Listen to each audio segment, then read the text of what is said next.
Hello students. Last class में हमने discuss किया discovery of cathode rays and discovery of electron and the properties of cathode rays जो कि J Thomson ने जिनकी प्रॉपर्टी की स्टडी किया उसके बारे में हमने डिस्कस किया। लास्ट क्लास में हमने आपको बताया कि E/m की वैल्यू 1.7588 इंटू 10⁻11 कूलाम पर किलोग्राम थी। यानी जो कैथोड रेज जिन पार्टिकल से मिलकर के बने हुए हैं, यानी इलेक्ट्रॉन के लिए E/m की वैल्यू, E का मतलब है charge of electron and m का मतलब है मास ऑफ इलेक्ट्रॉन। उन दोनों का रेशियो, उस समय ना तो इलेक्ट्रॉन का चार्ज पता था ना ही इलेक्ट्रॉन का मास पता था, लेकिन दोनों का रेशियो ये 1.7588 इंटू 10⁻11 कूलाम पर किलोग्राम ये निकाला। और ये जे थॉमसन नाम के साइंटिस्ट ने इस एक्सपेरिमेंट को किया और उसके बाद E/m की वैल्यू कैसे कैलकुलेट करते हैं ये बताया। तो आज हम आपको ये बताने वाले हैं कि E/m की वैल्यू कैसे जे थॉमसन ने कैलकुलेट की और उनका क्या एक्सपेरिमेंट था। ये सारी बात की जानकारी हम आज डिस्कस करेंगे। इलेक्ट्रॉन के बारे में दो इंपॉर्टेंट चीज़ और हैं। अगर क्वेश्चन में ये पूछा जाए कि इलेक्ट्रॉन की डिस्कवरी किसने किया, तो इलेक्ट्रॉन की जो डिस्कवरी करने वाले साइंटिस्ट हैं, डिस्कवरी करने वाले साइंटिस्ट का नाम है जे थॉमसन। तो जे थॉमसन ने इलेक्ट्रॉन की डिस्कवरी की, जे थॉमसन। और अगर पूछा जाए इलेक्ट्रॉन का इलेक्ट्रॉन नाम किसने रखा, तो स्टोनी नाम के साइंटिस्ट ने, स्टोनी नाम के साइंटिस्ट ने उसका नाम इलेक्ट्रॉन दिया, इलेक्ट्रॉन दिया। तो इलेक्ट्रॉन जो नेम रखा है, नॉमिनेट किया इलेक्ट्रॉन का जो नेम रखा है, ये नेम किसने दिया, स्टोनी नाम के साइंटिस्ट ने। जबकि इलेक्ट्रॉन की डिस्कवरी जे थॉमसन नाम के साइंटिस्ट ने की थी। जे थॉमसन ने इनकी स्टडी की कैथोड रेज की, और कैथोड रेज जिन पार्टिकल से मिलकर के बनी होती हैं उनके ऊपर निगेटिव चार्ज होता है, और निगेटिव चार्ज होने की वजह से शुरू में जे थॉमसन ने उन पार्टिकल को नेगाट्रॉन कहा क्योंकि निगेटिव चार्ज था।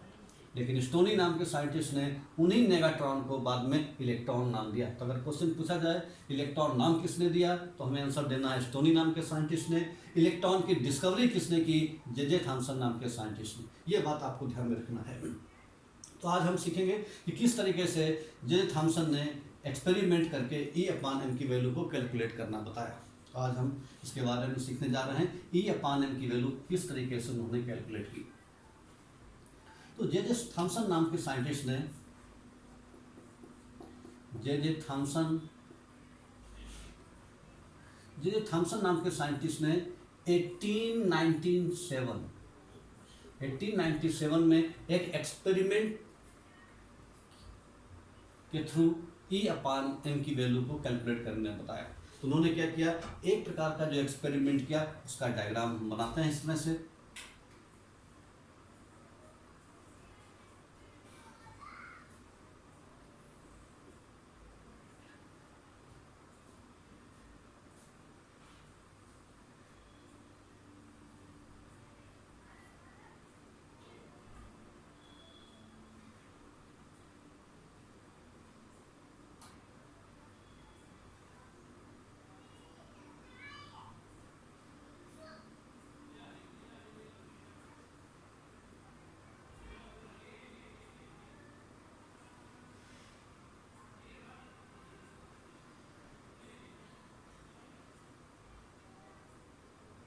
और इस तरह से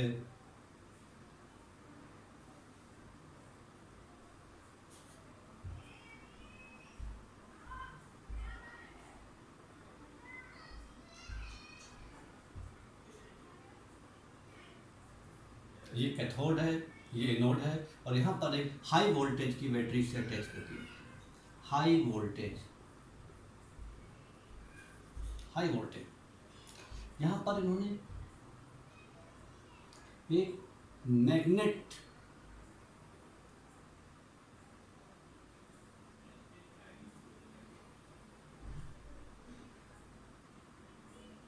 नॉर्थ पोल, ये साउथ पोल, और यहाँ से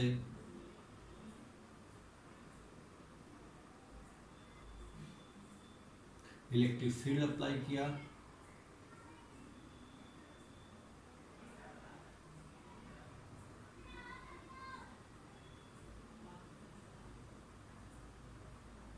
जो इलेक्ट्रिक फील्ड अप्लाई किया, ये पूरा एक्सपेरिमेंट था। ये यहाँ पर एक फ्लोरोसेंट सब्सटेंस है जिंक सल्फाइड, एक प्रकार का फ्लोरोसेंट सब्सटेंस है, इसकी कोटिंग है यहाँ पर। ये कैथोड है, ये एनोड है, कैथोड, ये एनोड है, परफोरेटेड एनोड, यानी यहाँ पर बीच में जो एनोड है यहाँ पर इसमें होल है, परफोरेटेड है, और यहाँ पर एक स्लिट लगी हुई है जिससे कि आपकी यहाँ से कैथोड रेज इमिट हो। कैथोड रेज चूंकि इलेक्ट्रॉन से मिलकर के बंधी होती है, इसका मतलब कैथोड रेज का निकलने का मतलब इलेक्ट्रॉन का निकलना, और यहाँ पर बहुत सारी कैथोड रेज हैं, लेकिन हमने होल के थ्रू केवल एक ही कैथोड रेज यानी निकलेगी इस तरह से, और यहाँ पर स्ट्राइक करेगी बी पॉइंट पर, ठीक है। तो जब शुरू में ये एक्सपेरिमेंट उन्होंने किया, यहाँ पर जो हाई वोल्टेज की बैटरी लगी हुई है, हाई वोल्टेज, तो शुरू में जब इलेक्ट्रिक फील्ड और मैग्नेटिक फील्ड दोनों फील्ड एक दूसरे के परपेंडिकुलर उन्होंने अप्लाई किए। जब मैग्नेटिक फील्ड और इलेक्ट्रिक फील्ड नहीं था, इन the absence of electric field and magnetic field, cathode ray travels in a straight line. हमने प्रॉपर्टी में पढ़ा है कि कैथोड रे स्ट्रेट लाइन में ट्रेवल करती हैं, यानी कैथोड रे सीधे स्ट्रेट लाइन में ट्रेवल किया in the absence of magnetic field and electric field, and they strikes on point B, B point पर स्ट्राइक करती हैं। अब अगर हम ये माने कि यहाँ पर ये जो इलेक्ट्रॉन निकल रहा है हाई वोल्टेज से, उसको एक्सेलरेट किया, यहाँ पर इलेक्ट्रॉन निकला हाई वोल्टेज के थ्रू, उसको एक्सेलरेट किया, उसकी स्पीड को चेंज किया, उसकी स्पीड को बढ़ाया, और उसने यहाँ पर बी पॉइंट पर जो कि जिंक सल्फाइड का स्क्रीन है यहाँ पर स्ट्राइक किया। अब बच्चों अगर यहाँ पर खाली इलेक्ट्रिक फील्ड प्रेजेंट होती, मैग्नेटिक फील्ड को अभी हम एब्सेंस मान के चल रहे हैं, खाली इलेक्ट्रिक फील्ड है, तो उस समय क्या होगा कि ये जो आपका कैथोड रेज है, it is the beam of electrons कह सकते हैं हम लोग, ये जो कैथोड रेज है ये क्या होगा, ये यहाँ से इस पॉइंट पर स्ट्राइक करेगा, क्योंकि ये पॉजिटिव एंड है, और जो कैथोड रेज होती हैं वो आपकी निगेटिव चार्ज वाले पार्टिकल से मिलकर बनी होती हैं, यानी इलेक्ट्रॉन से मिलकर बनी होती हैं, और जो ये निगेटिव चार्ज पार्टिकल्स हैं और ये पॉजिटिव है, तो इस डायरेक्शन में वो डिफ्लेक्ट हुई। उसके बाद जो अगर हम मैग्नेटिक फील्ड रखें, आपकी इलेक्ट्रिक फील्ड को एब्सेंट किया, तो ये जो कैथोड रेज है वो यहाँ पर इस तरीके से नॉर्थ डायरेक्शन की ओर में अकॉर्डिंग टू फ्लेमिंग्स लॉ, और यहाँ पर सी पॉइंट पर स्ट्राइक करेगी। तो ये उन्होंने एक्सपेरिमेंट किया। फिर से एक्सपेरिमेंट को देखिए, इसको बोलते हैं हम लोग J Thomson cathode rays tube experiment. इस एक्सपेरिमेंट में ये कैथोड है, ये एनोड है, परफोरेटेड है, यहाँ पर एक डिस्क लगी हुई, सर्कुलर डिस्क स्लिट, जिससे खाली एक ही इलेक्ट्रॉन बीम यहाँ से पास हो। ये इलेक्ट्रिक फील्ड है, ये मैग्नेटिक फील्ड है, दोनों एक दूसरे के परपेंडिकुलर हैं, और ये दोनों एक दूसरे के परपेंडिकुलर होने के साथ साथ जो आपका कैथोड रेज है उसके भी परपेंडिकुलर है, यानी तीनों एक दूसरे के परपेंडिकुलर हैं। इलेक्ट्रिक फील्ड मैग्नेटिक फील्ड के परपेंडिकुलर है, और ये दोनों ये आपकी कैथोड रेज है इसके परपेंडिकुलर है। तो जे थॉम्सन ने ये बताया कि जो इलेक्ट्रॉन आपका जा रहा है, जो कैथोड रेज आपकी इमिट हो रही है कैथोड से, वो उसका जो डेविएशन है वो 3 बातों पर डिपेंड करता है। कौन कौन सी बातों पर डिपेंड करता है?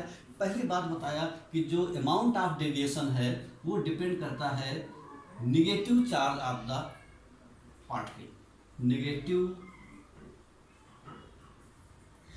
Charge of the particle, negative charge of the particle, मतलब जो अमाउंट ऑफ डेविएशन है वो नेगेटिव चार्ज के ऊपर डिपेंड करेगा, यानी जो पार्टिकल के ऊपर चार्ज कितना है, चार्ज कम ज़्यादा होगा उसके हिसाब से अमाउंट ऑफ डिफ्लेक्शन या अमाउंट ऑफ डेविएशन कम ज़्यादा होगा। तो पहली बात उन्होंने ये बात बताई। दूसरा पॉइंट उन्होंने बताया कि मास ऑफ पार्टिकल, जो पार्टिकल है यानी इलेक्ट्रॉन है, जो कैथोड रेज इलेक्ट्रॉन से मिलकर के बनी होती है, तो मास ऑफ पार्टिकल या मास ऑफ इलेक्ट्रॉन, तो जो मास ऑफ पार्टिकल पर भी डिपेंड करेगा, यानी पार्टिकल का मास अगर कम ज़्यादा होगा तो उसके हिसाब से अमाउंट ऑफ डेविएशन कम ज़्यादा होगा। पार्टिकल का मास जितना कम होगा अमाउंट ऑफ डेविएशन उतना ज़्यादा होगा। और तीसरा है strength of electric field and magnetic field. Strength of electric field and magnetic field. Strength of magnetic field and magnetic field, इस पर डिपेंड करता है। तो ये तीन बातें बताई। जे थॉमसन नाम के साइंटिस्ट ने ये सजेस्ट किया कि जो अमाउंट ऑफ डेविएशन है कैथोड रेज का, वो इन तीन चीज़ों पर डिपेंड करेगा। कौन कौन सी चीज़ों पर? पहला बताया कि negative charge of the particle का जो नेगेटिव चार्ज है उसके ऊपर डिपेंड करेगा, उसके ऊपर चार्ज कितना है, कम है ज़्यादा, उसके हिसाब से डेविएशन होगा। दूसरी बात है मास ऑफ पार्टिकल का मास कम है या ज़्यादा, उस बात पे डिपेंड करेगा। अगर मास जितना कम होगा, हल्का होगा पार्टिकल, उतना ज़्यादा डिफ्लेक्शन होगा या उतना ज़्यादा डेविएशन होगा। और तीसरी बात है strength of electric field and magnetic field. इन बातों को ध्यान में रखते हुए उन्होंने E/m की वैल्यू को कैलकुलेशन करना बताया। किस तरह से उन्होंने E/m की वैल्यू को कैलकुलेट करना बताया, इसके पहले एक बार हम और डायग्राम को समझते हैं। यहाँ पर आपका ये कैथोड है किसी मटेरियल का, ये एनोड है, एनोड परफोरेटेड है, बीच में एक डिस्क लगी हुई है, इनको एक बैटरी से अटैच कर दिया गया, हाई वोल्टेज बैटरी से। यहाँ पर हमने मैग्नेट अप्लाई किया हुआ है, ये आपका मैग्नेट है, मैग्नेट लगा हुआ है, मैग्नेटिक फील्ड अप्लाई करेगा। ये नॉर्थ पोल है, यहाँ पर एक साउथ पोल है, और ये जो इलेक्ट्रिक फील्ड यहाँ पर हमने अप्लाई कर दिया है, दोनों एक दूसरे के परपेंडिकुलर हैं, और ये दोनों जो कैथोड रेज है जिसका डायरेक्शन मूविंग डायरेक्शन है उसके परपेंडिकुलर हैं ये दोनों फील्ड। तो इस तरीके से उन्होंने इस एक्सपेरिमेंट को परफॉर्म किया और उन्होंने तीन बातें बताई। फिर उसके बाद में उन्होंने E/m की वैल्यू को कैसे कैलकुलेट किया। तो यहाँ पर हम क्या देखते हैं कि जब हम केवल इलेक्ट्रिक फील्ड अप्लाई करते हैं तो जो कैथोड रेज यहाँ से निकलती हैं और निकलने के बाद इस डायरेक्शन में यहाँ पर डिफ्लेक्ट होकर इस पॉइंट पर स्ट्राइक करती हैं, पॉइंट ए पॉइंट पर स्ट्राइक करती है, क्योंकि कैथोड रेज नेगेटिव पार्टिकल से मिलकर बनी है और ये पॉजिटिव एंड है उसकी तरफ ये अट्रैक्ट हो रही हैं। दूसरा, इन the absence of electric field, अगर इलेक्ट्रिक फील्ड को एब्सेंट कर दिया जाए, केवल मैग्नेटिक फील्ड अप्लाई किया जाए, तब कैथोड रेज यहाँ से जा करके नीचे की ओर यानी सी पॉइंट पर स्ट्राइक करती है, नॉर्थ पोल की ओर अट्रैक्ट करती हैं। और अगर ये दोनों ही फील्ड एब्सेंट रखी जाएं तो उस कंडीशन में ये सीधे यहाँ पर चलेंगे और बी पॉइंट पर अटैक करेंगे। तो तीन बातें हैं। अगर हम खाली इलेक्ट्रिक फील्ड अप्लाई करते हैं तो ए पॉइंट पर स्ट्राइक करेगा कैथोड रेज, अगर हम खाली मैग्नेटिक फील्ड अप्लाई करते हैं तो सी पॉइंट पर स्ट्राइक करेगा, और अगर हम दोनों फील्ड एब्सेंट रखते हैं तो उस समय कैथोड रेज बी पॉइंट पर स्ट्राइक करेगी। जो ये है आपका जिंक सल्फाइड का फ्लोरोसेंट मटेरियल है और जिंक सल्फाइड इसका नाम है। तो इन सब बातों के थ्रू उन्होंने क्या किया कि अपना कैलकुलेशन किया और E/m की वैल्यू को कैलकुलेट किया। देखिए कैसे E/m की वैल्यू को कैलकुलेट करते हैं। उन्होंने क्या क्या बात बताई, कैसे उसका मैथमेटिकल कैलकुलेट करके उन्होंने E/m की वैल्यू को कैलकुलेट करना बताया। ये topic examination point of view से, कंपटीशन पॉइंट ऑफ व्यू से काफ़ी इंपॉर्टेंट है, और इसमें जो फार्मूले इस्तेमाल होते हैं वो आपको याद रखने हैं। E/m की वैल्यू कितनी है, ये कई बार एग्जाम में पूछा जाता है कि E/m की वैल्यू कितनी है इलेक्ट्रॉन के लिए या प्रोटॉन के लिए, या जो पार्टिकल दिए हुए हैं electron, proton, neutron, alpha particle, उनके लिए डिसेंडिंग आर्डर या असेंडिंग आर्डर क्या है। तो ये सारी बातें आपको इस तरह के क्वेश्चन आपको कंपटीशन में मिलेंगे। तो खैर, तो E/m की वैल्यू को कैसे कैलकुलेट करते हैं। तो E/m की वैल्यू को कैलकुलेट करने के लिए उन्होंने क्या किया कि सबसे पहले मैग्नेटिक जो फील्ड है वहाँ उसके थ्रू देखा कौन सा फोर्स लग रहा है। तो सबसे पहले मैग्नेटिक फोर्स उन्होंने कैलकुलेट किया। मैग्नेटिक फोर्स का फार्मूला होता है QVB sin theta, QVB sin theta. अगर कोई पार्टिकल, ये आपका मैग्नेटिक फील्ड है, कोई मैग्नेटिक फील्ड है और कोई आपका चार्ज पार्टिकल है और ये v वेलोसिटी से मूव कर रहा है, तो उसके ऊपर जो फोर्स लगता है उसका फार्मूला है F बराबर QVB sin theta. Theta is the angle, यानी कौन सा एंगल, जो इसका डायरेक्शन है और जो मैग्नेटिक फील्ड का डायरेक्शन है, ये एंगल थीटा कहा जाता है। क्योंकि यहाँ पर जो थीटा है, थीटा की वैल्यू कितनी है 90 डिग्री, क्योंकि जो मैग्नेटिक फील्ड है और जो चार्ज पार्टिकल इलेक्ट्रॉन दोनों एक दूसरे के परपेंडिकुलर हैं। क्यों का मतलब चार्ज पार्टिकल, यहाँ इसको हमने E ले लिया, EVB sin थीटा sin 90 की वैल्यू 1 रहती है, sin 90 = 1, तो यहाँ पर ये हो गया 1। तो यानी जो मैग्नेटिक फोर्स है उसका फार्मूला क्या हुआ BeV, EVB is the magnetic force. ये जो मैग्नेटिक फोर्स है, इस मैग्नेटिक फोर्स से क्या होगा, जो इलेक्ट्रॉन है वो एक सर्कुलर पाथ में मूव करेगा, इस तरह से एक सर्कुलर पाथ में मूव करेगा। इस तरीके से जब इलेक्ट्रॉन इस मैग्नेटिक फोर्स के थ्रू एक सर्कुलर पाथ में मूव करेगा तो इसी एक अंदर की ओर फोर्स लगता है, इसको हम कहते हैं सेंट्रीपिटल फोर्स। सेंट्रीपिटल फोर्स, जो सेंट्रीपिटल फोर्स है, सेंट्रीपिटल फोर्स का जो फार्मूला है वो है mv²/r। m का मतलब मास ऑफ पार्टिकल, v का मतलब वेलोसिटी ऑफ पार्टिकल, r का मतलब रेडियस। ये रेडियस, ये सेंट्रीपिटल फोर्स है, ये एक एक्शन फोर्स है जो टुवर्ड्स द न्यूक्लियस अप्लाई होता है, तो इसको सेंट्रीपिटल फोर्स कहते हैं। तो इसको हमने मान लिया इक्वेशन नंबर 1, इसको मान लिया इक्वेशन नंबर 2। तो ये जो मैग्नेटिक फोर्स है, जो मैग्नेटिक फोर्स जिसकी वजह से इलेक्ट्रॉन एक सर्कुलर पाथ में मूव कर रहा है, वही आपका सेंट्रीपिटल फोर्स है। तो ये दोनों मैग्नेटिक फोर्स और सेंट्रीपिटल फोर्स को दोनों को हम इक्वेट कर देते हैं फ्रॉम इक्वेशन 1 एंड 2। तो इक्वेशन 1 और 2 से जब इसको इक्वेट करेंगे बच्चों, तो 1 और 2 से इक्वेट करने के बाद क्या बनेगा, यहाँ पर from equation first and second EV from equation first and second, first और सेकेंड अप्लाई किया हमने, तो यहाँ पर हो जाएगा BeV equals to mv²/r।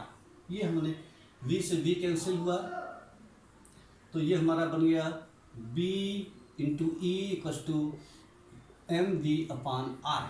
m को यहाँ पर नीचे ले आया, ये e है और ये m है, m को यहाँ नीचे ले आया, तो ये वैल्यू हो गई E/m इक्वल्स टू, ये हो जाएगा v/br। ये इसको हमने दे दिया इक्वेशन नंबर 3। ये थर्ड इक्वेशन हमारा बना ये। तो फिर से देखिए, सबसे पहले जो मैग्नेटिक फोर्स उसका फार्मूला ये है, BV बना, सेंट्रीपिटल फोर्स जो सेंटर की ओर काम कर रहा है, एक्शन फोर्स है, ये है mv²/r। From equation first and second we get E/m equals to v/br, equation number 3। उसके बाद जो इलेक्ट्रिक फील्ड, अभी तक मैग्नेटिक फील्ड, अब इलेक्ट्रिक फील्ड को कैलकुलेट करेंगे, तो जो आपका इलेक्ट्रिक फोर्स है उसकी वैल्यू क्या होगी, जो इलेक्ट्रिक फोर्स है, जैसे मैग्नेटिक फोर्स था उस तरह से इलेक्ट्रिक फोर्स है, उसकी वैल्यू है E इंटू ई। ई का मतलब, स्मॉल ई का मतलब चार्ज ऑफ इलेक्ट्रॉन और कैपिटल ई का मतलब है इलेक्ट्रिक फील्ड। तो इलेक्ट्रिक फील्ड इक्वल्स टू ई। अब हम क्या करते हैं कि जो हमारा जो एक्सपेरिमेंट था, कैथोड एक्सपेरिमेंट जो थॉमसन ने जो अप्लाई किया, वहाँ पर अगर हमको किसी तरीके से इलेक्ट्रिक फोर्स और मैग्नेटिक फोर्स दोनों को इक्वेट कर देते हैं, तो जब इलेक्ट्रिक फोर्स और मैग्नेटिक फोर्स दोनों को इक्वेट कर देते हैं तो दोनों एक दूसरे के इफेक्ट को कैंसिल कर देते हैं, और जो आपका कैथोड रेज है वो पॉइंट B पर स्ट्राइक करती है। ये ठीक उसी तरह से है जैसे कि दोनों एब्सेंट हों, क्योंकि जब मैग्नेटिक फील्ड और इलेक्ट्रिक फील्ड दोनों एक दूसरे को कैंसिल कर देते हैं, इस बात का मतलब ये है कि इन दोनों की एब्सेंस, ये काम वैसे ही हो रहा है कि अगर हम इलेक्ट्रिक फील्ड और मैग्नेटिक फील्ड ना लगाएं तो कैथोड रेज सीधे B पॉइंट पर स्ट्राइक करेगी। इसी बात को दूसरे शब्दों में हम ये भी कह सकते हैं कि अगर हम किसी तरह से बैलेंस कर दें दोनों फोर्स को, इलेक्ट्रिक फील्ड फोर्स और मैग्नेटिक फोर्स दोनों को बैलेंस कर देंगे, तो दोनों एक दूसरे के इफेक्ट को कैंसिल कर देंगे और फिर एक बार जो कैथोड रेज है वो पॉइंट B पर ही स्ट्राइक करेगी। इस तरीके से हमने इलेक्ट्रिक फील्ड फोर्स और मैग्नेटिक फोर्स दोनों को इक्वेट किया। मैग्नेटिक फोर्स का जो फार्मूला है वो BeV, और जो इलेक्ट्रिक फोर्स का फार्मूला है वो E से E कैंसिल हुआ और ये बन गया B into V equals to E। यहाँ से हमने क्या किया, V की वैल्यू निकाला, तो V बराबर E/B, V बराबर E/B। इस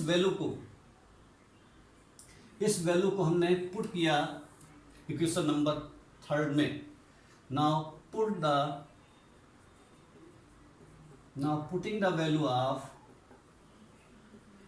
putting the value of V in equation 3 we get, जब इक्वेशन 3 पुट करेंगे, हमारा इक्वेशन 3 है E/m इक्वल्स टू V/br, ये इक्वेशन नंबर 3 है, इसमें हम v की वैल्यू पुट करेंगे E अपान बी, तो ये हमारा इक्वेशन आ जाएगा E upon m equals to v की जगह पुट करेंगे तो E अपान ये हो जाएगा b स्क्वायर r। तो इस तरीके से E अपान m की वैल्यू, E का मतलब है इलेक्ट्रिक फील्ड, B का मतलब है मैग्नेटिक फील्ड, R का मतलब है रेडियस जिसके में सर्कुलर पाथ में इलेक्ट्रॉन मूव कर रहा है। तो हमको E की वैल्यू भी पता है, यानी जे थॉमसन जो एक्सपेरिमेंट किया उन्होंने कितना इलेक्ट्रिक फील्ड अप्लाई किया ये उनको पता था, कितना मैग्नेटिक फील्ड अप्लाई किया है वो भी वो जानते थे, R रेडियस वो भी वो कैलकुलेट कर सकते थे। इस तरीके से हमको E की वैल्यू पता है, B की वैल्यू पता है, R की वैल्यू पता है। जब इन सारी वैल्यू को पुट किया तो हमको E अपान m की वैल्यू जो निकली वो वैल्यू थी 1.7588 इंटू 10 की पावर 11 कूलाम पर किलोग्राम। तो बच्चों इस तरीके से E अपान m की वैल्यू को कैलकुलेट होकर के आई और वो वैल्यू कितनी है 1.7588 इंटू 10 की पावर 11 कूलाम पर किलोग्राम है। और जो E अपान m की वैल्यू है वो आपकी कांस्टेंट रहती है, चाहे गैस कोई भी हो। उस एक्सपेरिमेंट में डिस्चार्ज ट्यूब के अंदर जो इलेक्ट्रोड भी किसी मटेरियल के बने हों इस बात से कोई फर्क नहीं पड़ता, हर बार E अपान m की वैल्यू कांस्टेंट रहती है। इस बात से ये रिजल्ट निकल करके आता है कि कोई भी सब्सटेंस हो, इलेक्ट्रॉन उसका एक फंडामेंटल पार्टिकल है, क्योंकि उसकी तभी वैल्यू फिक्स आ रही है सबके लिए, चाहे गैस उसके अंदर से, चाहे हम हाइड्रोजन लें, चाहे हीलियम लें, चाहे कार्बन डाइऑक्साइड लें, चाहे सल्फर डाइऑक्साइड लें, मटेरियल चाहे एल्युमिनियम का लें, चाहे कॉपर का लें, कैथोड एनोड किसी भी मटेरियल के बनाएं, लेकिन हर बार E अपान m की वैल्यू कांस्टेंट आती है। इस बात से ये पता लगता है कि electron is the fundamental particle of all atom. Okay students, तो नेक्स्ट वीडियो लेक्चर में हम बताएंगे कि E अपान m की वैल्यू का हमको रेशियो तो पता चल गया, उसके बाद में इलेक्ट्रॉन का चार्ज कैसे पता लगेगा। इलेक्ट्रॉन का चार्ज अगर हमको मालूम हो जाएगा और E अपान m की वैल्यू हमको पहले से ही पता है, तो इलेक्ट्रॉन का चार्ज हम अगर मालूम कर लें तो इलेक्ट्रॉन का चार्ज मालूम करने से हमको मास ऑफ इलेक्ट्रॉन भी पता हो जाएगा। इस तरीके से हमको इलेक्ट्रॉन का चार्ज और इलेक्ट्रॉन का मास दोनों पता हो जाएंगे। तो बच्चों अगले लेक्चर में हम सीखेंगे charge of electron, how to calculate charge of electron. Okay, thank you.